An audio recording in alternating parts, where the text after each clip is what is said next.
पनि हामीले सम्पन्न गर्नुपर्नेछ र नयाँ वर्षको बजेटको तर्जुमा गर्नुपर्ने, तयारी गर्नुपर्ने ती कार्यक्रमहरूलाई पनि हामीले अगाडि बढाउनु पर्नेछ। तर विडम्बना आज थुप्रै मागहरू, विषयहरू, सन्दर्भहरू उठे, खास गरी खेलकुदको सन्दर्भमा पनि विषयहरू उठेका छन्।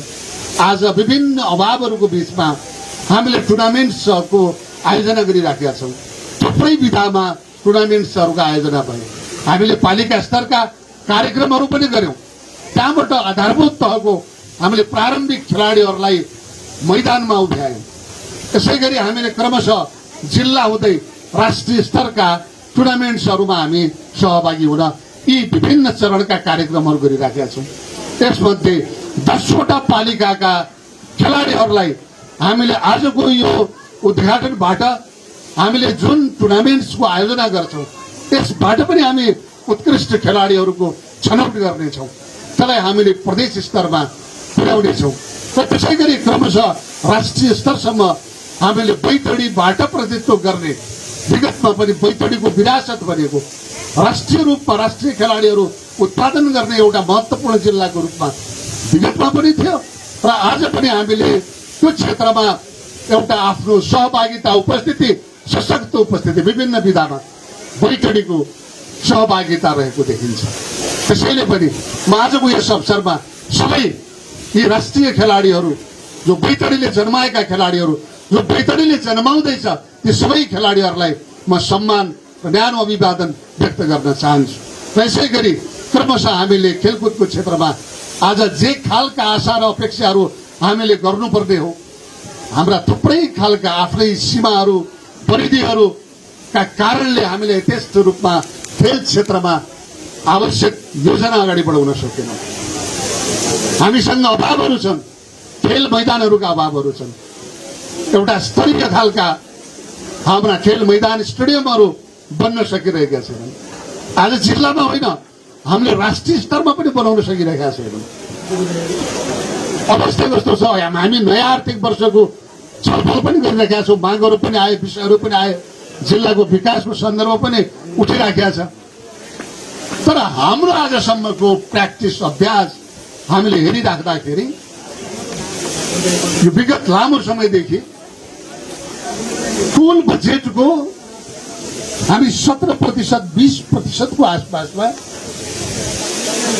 पुँजीगत तर्फको बजेट विनियोजित गरिरहेका छ।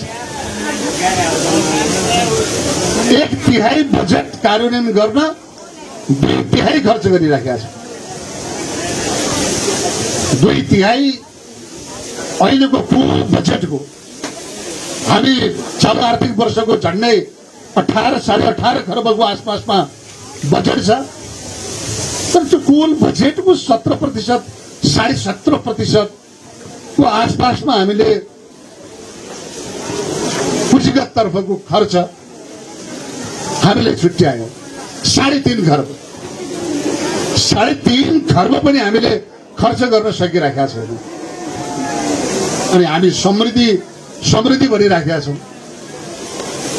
अनि त्योभन्दा बाहेकको सानो तर्फको खर्च यति धेरै छ, राज्यले आफ्नो सामर्थ्यबाट हामीले राजस्व सङ्कलन गरिराख्दाखेरि सानो तर्फको खर्च धान्न नसक्ने खालको अवस्था सिर्जना भइराखेको छ।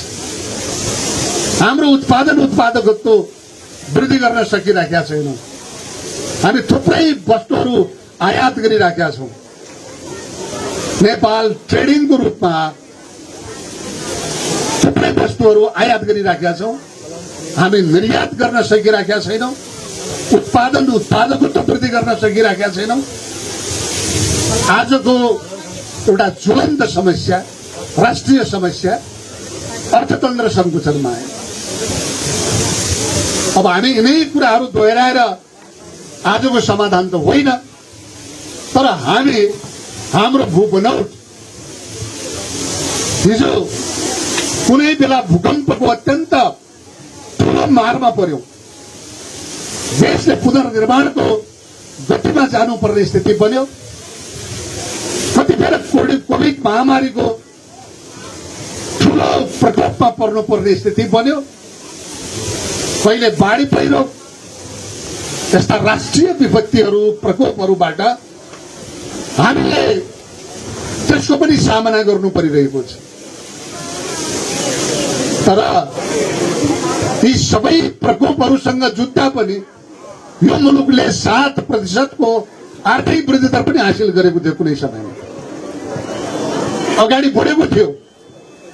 तर यस्ता प्रकोपबाट हामीले हाम्रो अर्थतन्त्र संकुचनमा आयो, अर्थतन्त्रमा शिथिलता आयो, नेपालको पुँजी बजार चलायमान बन्न सकेन, गतिशील बन्न सकेन। त्यसको प्रभावले हामीले आजका अपेक्षाहरू, आजका मागहरू, आजका राष्ट्रिय दायित्वहरू पूरा गर्ने सन्दर्भमा कठिनाइहरू छन्।